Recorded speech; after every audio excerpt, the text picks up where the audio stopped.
Hello everyone, நான் உங்கள் பாலா பேசுகிறேன். இன்றைக்கி நம்ம என்ன பார்க்க போகிறோன்னா, பேராசிட்டமால், டோலோ, குரோசின், கால்பால், பேராசிப், டோலோப்பர் இந்த மருந்துக்களை எப்படி சாப்பிடணும், எந்த அளவுக்கு டோசேஜ் எந்த அளவுக்கு சாப்பிடணும், இதை எப்படி பயன்படுத்தணும், இந்த மருந்தினுடைய பயன்கள் பெனிஃபிட்ஸ் என்ன, இது எப்படி நம்ம உடம்புல போய் வேலை செய்யுது, இந்த மருந்தினுடைய பக்க விளைவுகள் சைடு எஃபெக்ட்ஸ் என்ன என்ன, இது ஓவர் டோஸ் ஹை டோஸாக எடுத்தால் இதனால் என்ன பாதிப்பு ஏற்படும், இது ரெகுலராக இந்த மாத்திரைகளை ரெகுலராக சாப்பிட்றதுனால எந்த மாதிரியான பாதிப்புகள் ஏற்படும் என்பதை பற்றி தான் இன்றைக்கி நம்ம முழுமையாக விரிவாக பார்க்க போகிறோம்.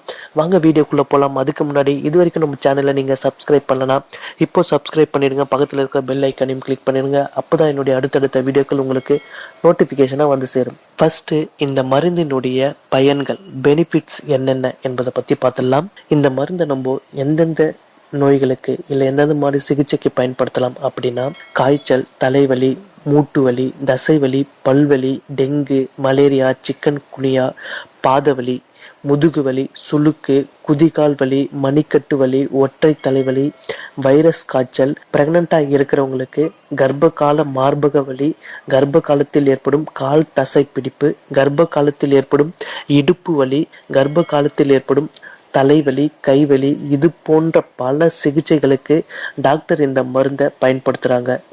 இவை எல்லாம் தான் இந்த மருந்தினுடைய பயன்கள்.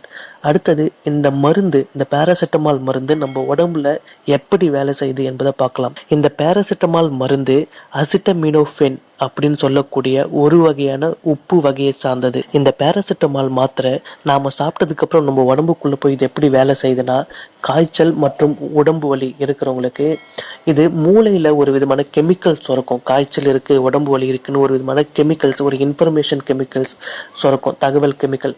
அந்த கெமிக்கலை சுரக்கிறத இதை தடை பண்ணுது, நிறுத்துது. ஸோ இதனால நம்மளுக்கு என்ன ஆகுதுன்னா, நம்மளுக்கு காய்ச்சல் இருக்கிறதும் உடம்பு வலி இருக்கிறதும் தெரியாமல் போகுது. அதனால நம்மளுக்கு நிவாரணம், அந்த இடத்துல நம்மளுக்கு பெயின் ரிலீஃப் கிடைக்குது. ஸோ இப்படி தான் இது நம்ம உடம்புல வேலை செய்யுது. நிறைய பேர் பேராசிட்டமால் பல விதமான வலிகளுக்கு பயன்படுத்துவாங்க. ஸோ அந்த வலிகளை உண்டு பண்ணுற மூளையில் சுரக்கக்கூடிய அந்த கெமிக்கல்ஸை இதை ஸ்டாப் பண்ணுறதுனால அந்த வலியெல்லாம் நமக்கு தெரியாமல் போயிடுது. இந்த பேராசிட்டமால் மாத்திரை தாய்ப்பால் கொடுப்பவர்களுக்கு பாதுகாப்பானதா, இல்லை கர்ப்பமாக இருக்கிறவங்க எடுத்துக்கொள்வதற்கு இது பாதுகாப்பானதா அப்படின்னு கேட்டிங்கன்னா, பாதுகாப்பானது தான், சேஃப் தான். பேராசிட்டமால் மாத்திரையை தாராளமாக எடுத்துக்கலாம். ஆனால் அளவுக்கு அதிகமாக எடுத்துக்கக்கூடாது. ஓவர் டோஸ் உங்களுக்கு பாதிப்பை ஏற்படுத்தக்கூடும், உங்களுக்கும் உங்கள் குழந்தைக்கும் பாதிப்பை ஏற்படுத்தக்கூடும். அடுத்தது இந்த பேராசிட்டமால் மாத்திரையுடைய பக்க விளைவுகள் சைடு எஃபெக்ட்ஸ் என்ன என்ன என்பதை பார்க்கலாம். இந்த பேராசிட்டமால் மாத்திரையை அதிகமாக ஓவர் டோஸாக எடுத்துக்கொள்ளும் போது இதனால் என்ன விதமான பக்க விளைவுகள் ஏற்படும் அப்படின்னா, கல்லீரல் சேதம், ஒவ்வாமை, அதாவது ஜீரணம், கொமட்டல், மூச்சு திணறல், முகம் வீங்கி போகிறது, இரிட்டேஷன், லிவர் டேமேஜ், மலைச்சிக்கல், மோஷன் ப்ராப்ளம் வர்றது, ரத்த சோகை, அப்புறம் தோல் ஸ்கின் ரெட் கலரில் சேஞ்ச் ஆகுறது, டைஜஷன் ப்ராப்ளம், கல்லீரலில் நச்சுத்தன்மை உருவாகிறது, அப்புறம் உடம்புல வெள்ளை அணுக்களை குறைவாக ஆக்குறது. இவையெல்லாம் இந்த மருந்தினுடைய பக்க விளைவுகள் அப்படின்னு சொல்லப்படுது. இது தவிர நீங்கள் பேராசிட்டமால் எடுத்துட்டு இருக்கீங்க அப்படின்னா, உங்களுக்கு வேறு ஏதாவது சிம்டம்ஸ் தெரிஞ்சால் உடனே உங்கள் டாக்டர்கிட்ட இன்ஃபார்ம் பண்ணுங்க. அடுத்தது இந்த பேராசிட்டமால் மாத்திரையை உங்களுடைய நோயினுடைய தன்மைக்கேற்ப, காய்ச்சலோ இல்லை உடம்பு வலியோ அதனுடைய அளவிற்கு ஏற்ப நீங்கள் மாத்திரையை எடுத்துக்கொள்ளலாம். எக்ஸாம்பிளுக்கு சொல்லணும்னா, உதாரணத்துக்கு நீங்கள் ஒரு நாளைக்கு 2 வேலையும் எடுத்துக்கலாம். இல்லை அதிகமாக இருக்குது, வலி அதிகமாக இருக்குது, காய்ச்சல் அதிகமாக இருக்குன்னா நீங்கள் 3 வேலையாக கூட எடுத்துக்கலாம். ஸோ அதில் எந்த ப்ராப்ளமும் கிடையாது. இதுக்கப்புறம் அடிக்கடிக்கு கேட்கக்கூடிய கேள்விகள் என்னென்னு பார்க்கலாம்.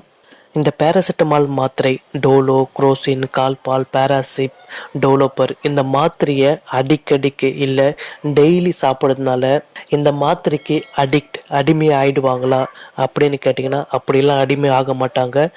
அதுக்கும் இதுக்கு சம்மந்தம் இல்லை. நிறைய பேர் நிறைய பேராசிட்டமால் மாத்திரையை சாப்பிடுவாங்க. உடம்பு வலினாலும் சரி, டெய்லி அவங்களுக்கு பேராசிட்டமால் மாத்திரை போட்டால் படுத்தா மட்டும் தூக்குறோம். ஸோ இவங்களாம் அடிக்ட் ஆகிடுவாங்களா, இந்த பேராசிட்டமால் மாத்திரைக்கு அடிமை ஆகிடுவாங்களான்னு கேட்டிங்கன்னா, அப்படிலாம் எதுவும் ஆக மாட்டாங்க.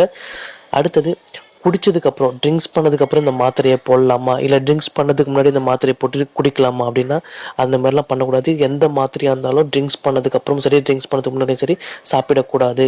இதுக்கப்புறம் இன்னொரு முக்கியமான கேட்கக்கூடிய கேள்வி என்னென்னா, மற்ற நோய்களுக்கு இப்போ சுகரோ இல்லை பிபியோ இல்லை வேறு ஏதாவது நோய்களுக்கு அவங்க மாத்திரை சாப்பிட்டுட்டு இருக்கும்போது, இல்லை சில பேர்லாம் விட்டமின்ஸ் டேப்லெட் எடுப்பாங்க, இல்லை நிறைய வேறு ஏதாவது உடம்புக்கு ப்ரோட்டீன்ஸ் டேப்லெட்லாம் எடுப்பாங்க. ஸோ அவங்க இந்த பேராசிட்டமாலை சாப்பிட்லாமா, ஸோ அவங்க எத்தனை நாள் எவ்வளோ டோஸ் எடுக்கணும் என்ற டீட்டெயில்ஸ் எல்லாமே நீங்கள் உங்கள் டாக்டர்கிட்ட கன்சல்ட் பண்ணிக்கணும்.